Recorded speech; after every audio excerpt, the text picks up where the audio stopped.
When we usually talk about history, especially religious history, we tend to look for this smooth line. Right, like a single thread. Yeah, exactly. A thread that just cleanly connects the beginning to the end. Yeah. But today, for this deep dive, I want to start by looking at a jagged break. I want to look at two men who are, technically on the same team, but if you put them in a room together, they would probably drive each other completely insane. Oh, absolutely. They represent two completely different operating systems for the exact same religion. Exactly. Yeah. So for those of you joining us, we are talking about two giants of the Islamic tradition, and they're separated by about 700 years. Right. The first guy is, he's a fugitive, and I mean literally. He is running from the Keyless police, he's hiding in basements in Kufa, working day labor just so no one recognizes him. Just completely off the grid. Yeah. And the kicker, he absolutely refuses to write things down. He is terrified that his knowledge, which is vast, by the way, is going to be misused if he puts it on paper. And that is the archetype of the ascetic. That's Sufyan al-Thawri in the 8th century. Right. And then, if you fast forward 7 centuries to Cairo, you have the second guy. A very different guy. Totally different. He isn't hiding in a basement at all. He's a celebrity. He is the establishment. Yes, he is surrounded by just mountains of manuscripts. He claims to have memorized 200,000 narrations. And he writes, get this, over 700 books. And that would be Jalal al-Din al-Suyuti, the 15th century encyclopedist. So on the surface, they are total opposites. You have the minimalist versus the maximalist. Yeah, but the deeper we go into the sources we've pulled for today, it feels like we aren't just looking at two historical biographies. Right, it's bigger than that. It is. We are looking at a battle over the very mission of Sunni Islam. Like, what is the actual goal here? It's the battle of preservation. Exactly. That's the core question we're diving into. How do you save a tradition? Do you keep it pure, restricted and guarded in the hearts of a few righteous men, like Thawri did? Or do you democratize it? Right. Do you write down every single scrap of information, even the weak stuff, just to make sure it survives the apocalypse, which is what Suyuti did? We have a massive stack of sources today. We've got biographies from the classical period. We've got some modern methodological critiques. And we are definitely going to get into the taboo stuff. Oh, the taboo stuff is fascinating. Right. The accusations of covering up narrators, the whole fake news controversies of the 15th century, and how both of these men dealt with political power. Which is really where the drama is, because in this tradition, how you treat the text is almost always a reflection of how you treat the ruler. So let's rewind and set the scene for everyone. Take us back to the 8th century, the world of Sufyan al-Thawri. Okay, so we are looking at the mid-700s CE, and if you think the world is chaotic now, it is nothing compared to this. It's a mess. A total mess. The Umayyad dynasty, which was the first major dynasty of Islam, is collapsing. And the Abbasid revolution is sweeping in. Yeah, and it is bloody, it is volatile, and there's just a lot of massive anxiety in the air. And crucially for you listening, this is way before the printing press, before massive libraries were commonplace. Right, it is the era of oral transmission. Knowledge lives entirely in the memory of men. You see this phrase constantly in the early texts. They say, Isnad is the weapon of the believer. The Isnad being the chain of transmission. Exactly. Like, I heard from X, who heard from Y, who heard from the prophet. You couldn't just go check a book. No, or Google a reference. If you didn't have the chain, you didn't have the truth. The credibility of the information was entirely dependent on the credibility of the person who was actually speaking it. And into this really high-stakes environment steps Thawri. The sources refer to him with a very heavy title. They call him the commander of the faithful in Hadith. Which is not a participation trophy. It is the absolute highest rank possible in that field. Thawri was based in Kufa, in modern-day Iraq, and he was an absolute powerhouse. They say he memorized 30,000 hadiths. Which is staggering. But what made him famous wasn't just the memory, right? It was the Zuhd. The Zuhd. And Zuhd usually translates as asceticism, right? Like living simply. Sort of, but it is deeper than just being poor or being a minimalist. It is a deliberate, proactive detachment from the world. So it's an active choice. Very active. Thawri was terrified of compromise. He believed that the moment a scholar gets comfortable, the moment he takes a paycheck or eats at the ruler's table, his objectivity is just gone. His spiritual heart is corrupted. Precisely. Which brings us to the conflict. Because you'd think the new Abbasid caliphs who were trying to frame themselves as the religious saviors after the Umayyads, you'd think they'd want a guy like Thawri front and center. Oh, they were desperate for it. Because he's the most credible man alive. Right. Caliph al-Mahdi really wanted legitimacy. He needed the top scholars to sign off on his rule, so he offered Thawri the ultimate job, the Qadi, or the chief judge of Kufa. That's a cabinet-level position. It is huge prestige, it is power, and it is a lot of money. And Thawri ran for his life. He literally fled the city. There is a famous account in the sources where he basically says, the scholar is the physician of the religion, and the ruler is its disease. Wow. That is a brutal quote. The ruler is the disease. Yeah, he completely refused to be part of the state machinery. He actually spent the last years of his life as a fugitive, just moving between Basra and Yemen. Working manual labor jobs in the market so no one would recognize him. Exactly. He would hide in people's basements when the police came looking. It sounds like a spy thriller, but this is the part that confuses me. If he is the commander of the faithful in Hadith, if he is the vessel for all this prophetic knowledge, why is he hiding it? Well... And more importantly, the sources mention this burning books mystery. Right. This is the part that really troubles a lot of modern historians. The report says that before he died, he wanted to burn his notebooks. Or bury them. Yes. Why destroy your life's work? Was he having a crisis of faith? Not a faith in God, but perhaps a faith in us. Oh. The skeptics look at it and say, well, maybe he realized his sources were weak and he didn't want to get caught out. But the historical evidence doesn't really support that at all. So what's the consensus? The scholarly consensus is that this was an act of wara, which means extreme, cautious piety. Walk me through the logic there. How does burning knowledge equal piety? You have to remember, Thawri came from an oral tradition. He believed that knowledge has to be accompanied by the character of the teacher. You can't just read it. You have to inherit them. Exactly. He was terrified of text without context. So he was afraid that if he left a book behind, people would just follow the letters without the spirit. Yes, or even worse, that the books would fall into the hands of those corrupt rulers he hated so much, and they would twist his words to justify their oppression. Ah, so he trusted his students, people like Ibn al-Mubarak, to carry the meaning in their hearts. Right. He preferred the knowledge to vanish rather than become a tool for corruption. So for Thawri, preservation was entirely about people, not paper. Precisely. He was the filter. He let the knowledge die with him rather than let it be corrupted. Okay, so I want everyone listening to just hold that image. The fugitive, burning his notes, hiding in the dark. Because now, we're going to flip the switch. 700 years later, we are in Mamluk Egypt.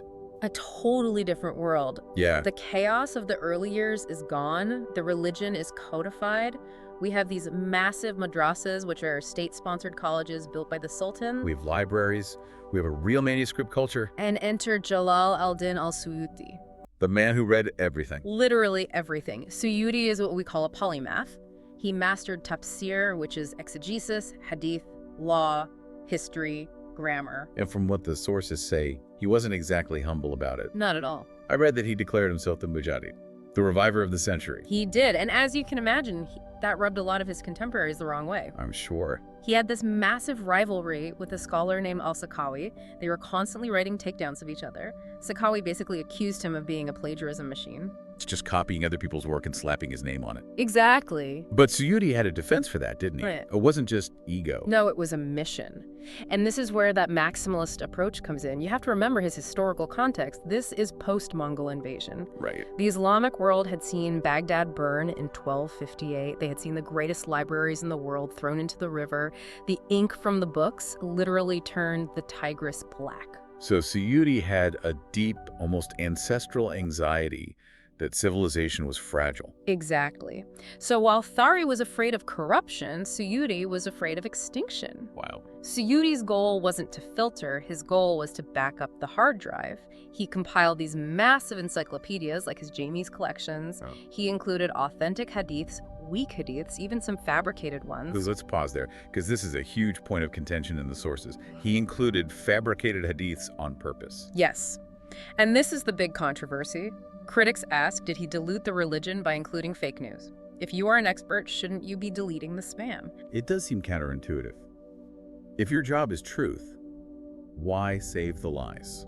Suyuti's argument and the defense of modern researchers is that he was creating a database. He classified them. He'd say, this is authentic, this is weak, this is made up. But he wouldn't delete the entry.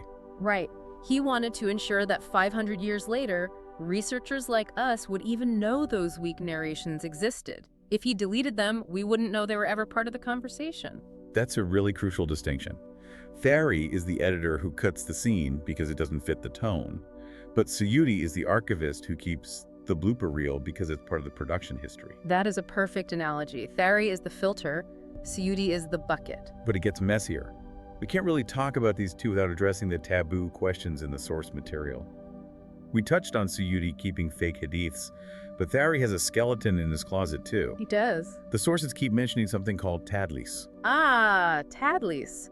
This is the technical term that makes hadith scholars sweat. Can we break that down? Because to a layperson, it sounds a lot like deception. Well, linguistically, it comes from a root meaning darkness. In hadith terminology, it generally means concealing a defect in the chain of transmission. So the commander of the faithful was hiding things. That sounds pretty damning. We have to be nuanced here. Thawri practiced a specific type called tadlis al-isnad. Okay. This means skipping a narrator. Let's say Thawri heard a hadith from student A who heard it from teacher B. Thawri might trust teacher B implicitly. The guy is a rock star.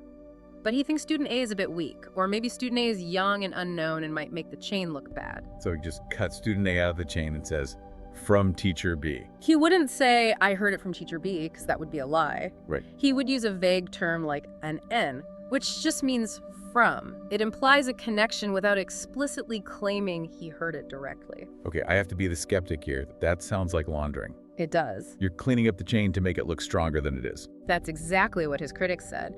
But scholars like Ibn Hajar, who came later and analyzed all of this, classified Thawri as a mudalis of the highest reliability. How do you get to be a reliable deceiver? Their argument is that Thawri was so strict, so pious, that he would only skip the middleman if he was 100% certain the information from the source was true. Okay. He wasn't trying to trick you into believing a lie. He was trying to streamline the truth. He was vouching for the content, even if he tweaked the citation. Or maybe protect someone, because I saw that in the notes too. Yes, that too. Sometimes the middleman was a political dissident. Naming him could get him killed by the Abbasids. So Thawri skips the name to protect the life while preserving the text. So it's tadless as a security measure. That really changes the perspective. In some cases, yes. But it creates a huge headache for modern scholars, because every time Thawri says from, we have to pause and ask, did he really hear this, or is he skipping someone? Now, let's look at Suyuti's taboo. It's not hiding things, it's sharing the weird stuff, specifically the supernatural. Yes. Suyuti was a Shadhili Sufi. He was deeply immersed in mysticism. He believed in the utility of weak hadith if they were about virtues. Or fadayo. Meaning not laws. Right. He wouldn't use a weak narration to say alcohol is halal or this contract is void, but he would use a weak narration that says, if you pray all night, the angels will surround you. Because it inspires good behavior. Exactly. He was much more open to metaphysical, miracle-based traditions than the strict rationalists were. To him, the tradition was this vast ocean. He didn't want to dry it up. Right. By applying a strict legal filter to spiritual matters, he wanted the magic in the spiritual sense to remain. It really seems like their approach to the text mirrored their approach to power. We mentioned Thawri running from the caliph, but Suyuti was an insider, right? He was. He was the chief mufti. For a while, yeah. He enjoyed the patronage of the Mamluk sultans. He was in the system, he wore the robes, he took the meetings. But the notes say he ended up on an island. He did. He withdrew to Rada Island on the Nile. It's a fascinating parallel. Thawri fled to save his ethics right from the start. Suyuti played the game, got burned, and then withdrew. Why did he leave? A mix of things. Political defeat, clashes with the other scholars who thought he was arrogant, and maybe just sheer exhaustion with the corruption of the elite. Makes sense. He basically said, I'm done with you all, and went to the island to write book after book. So Thawri's retreat was into silence. Yes. And Suyuti's retreat was into volume. Exactly, and that difference defined their legacies. Thawri left an impression, Suyuti left a library. Which brings us to the lost madhab. We have four main Sunni schools of law today, right? Hanafi, Maliki, Shafi'i, Hanbali? Correct. But the sources say there used to be a Thawri school. There was. It existed for a few centuries. People actually identified as Thawri in their legal practice. Why did it go extinct? If he was such a giant, why aren't people following the Thawri madhab today? Two main reasons. First, as we said, he didn't write it down. He relied on students to codify it, and that's a risky bet over generations. And the second? The second is the cynical part of history. A legal school needs state funding. You need judges appointed to courts to apply your law. You need schools to teach it.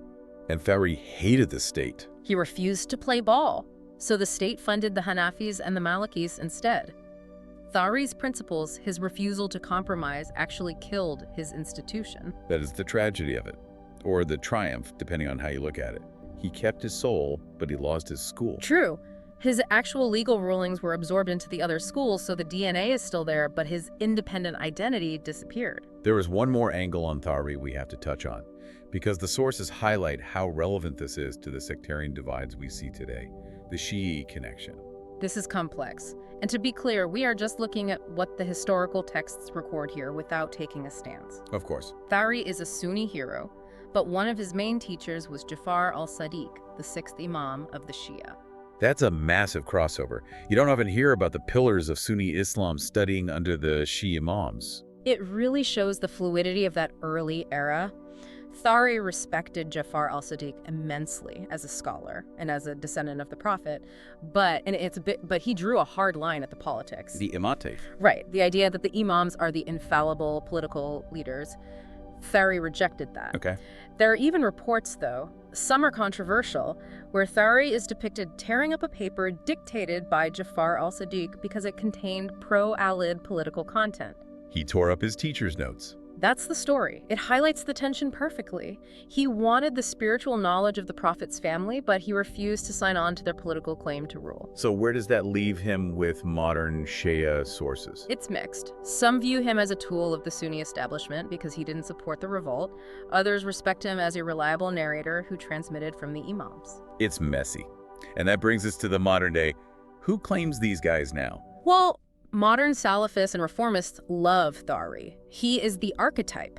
Strict adherence to scripture, anti-innovation, anti-state. He is the pure ancestor. He represents that unpolluted version of the faith. And Suyuti. It's a love-hate relationship.